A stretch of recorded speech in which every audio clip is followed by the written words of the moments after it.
up, guys? We good? Yeah. Awesome. So I am starting to think that my grandmother is a little too arrogant, right? Like, my grandmother's 85 years old, right? And I feel like she says very arrogant shit for someone her age. Like, before she goes to bed, she'll say things like, good night. And I'll see you guys in the morning. Now, personally, I don't think an 85-year-old should have that level of confidence. Like, in tomorrow, right? Like, at 85, you can't say good night. You have to say goodbye, just in case you don't know. Just give it the big sleep. Guys, honestly, I love talking shit about my family, right? And that's because me and my family don't really get along. And that's because my family are very religious people, they're very devout Muslims. And I'm agnostic, which is a fancy way of saying I'm hedging my bets, right?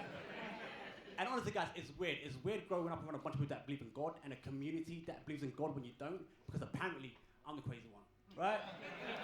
And honestly, guys, it's always the same thing. It's always the same conversation. It's always, why don't you believe in God? Or how can you not believe in God? Or you should believe in God. And I'm like, guys, listen, I don't even believe in myself. So maybe let's tackle that first. Maybe let's talk about my self-esteem and work our way up from there. But the thing that I knew from childhood that I didn't really believe in religion. I remember the day that I stopped believing in religion. I was 12 years old. So basically, every Saturday of my childhood, I would go to the mosque to do Islamic studies. It's like going to Sunday school, right?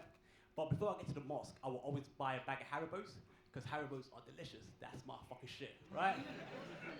And on this particular Saturday, the teacher decided to give us a sex talk. So I'm there minding my business, eating my Haribos. He walks in, and he's like, all right, boys, you're growing up now. You're becoming young men. You're probably thinking about sex. Well, let me tell you something. God does not want you to have sex. Sex before marriage is a sin. But before I can even process that, he points at me and says, also, Khalid, you can't eat Haribos anymore. There's pork in that.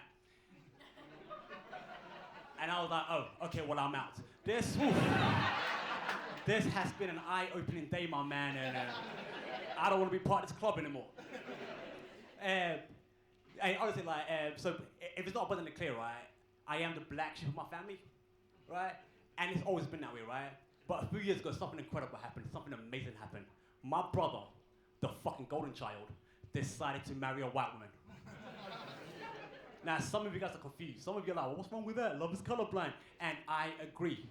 My family don't. No, guys, to give you guys some context, right? My grandmother used to tell us that white women have two demons sitting on their breasts. And that's how they get you, right? So the day that my brother introduced Emily to the family was the greatest day of my fucking life. Let me tell you guys, the whole family was distraught, right? Look, my mum fainted. My grandmother dropped to her knees with tears streaming down her face, asking God why he has forsaken her. It was a really good day for me. And now it's perfect, right? Because now anytime the focus is on me and my lack of faith, I just redirect it so it's about my brother and his wife, right? Like, as soon as I find an opportunity in a conversation, I'll just cut them off like, oh, okay, well, speaking of hell, does anyone else find it interesting how Emily's skin burns in the sun? Let's talk about that shit. Let's stop focusing on me and let's focus on the white devil in our midst. And honestly, guys, it works like a charm. And now I see an opportunity, right? I see an opening, because in the eyes of my family, my brother's fucking up, right? So I see an opportunity to overtake him in our little family hierarchy. So one thing I'm doing right now is I am exclusively dating black women, which has not been easy. It's a lot of white people in this room. And let me explain this one. Ooh. Here's the thing, being a black man trying to date a black woman in this current social climate, it's just not fucking fun, guys, right? Because the thing, like, it feels less like a date and more like we're trying to plan the revolution by candlelight, right? Because all we do is talk about white people and how to stop them. Because I'm not even lying, right? I went on a date with this girl a while back, right? And she was black. Like, I'm black, but she was black. Does that make sense? You guys get that? Right? Like, she had a huge Angela Davis afro, a leather jacket, and an Africa chain. She was black, right? And off the bat, she asked me, so what are you doing for the cause, brother? And shit. Because to be honest, guys, not a fucking thing.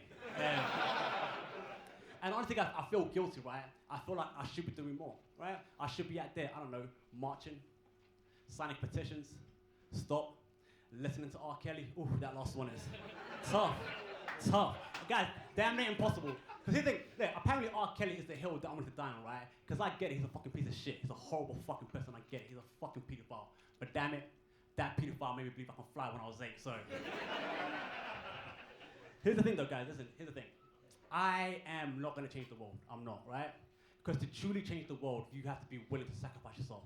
You have to be willing to die for whatever the fuck you believe in. and I'm not even willing to be mildly inconvenienced for what I believe in.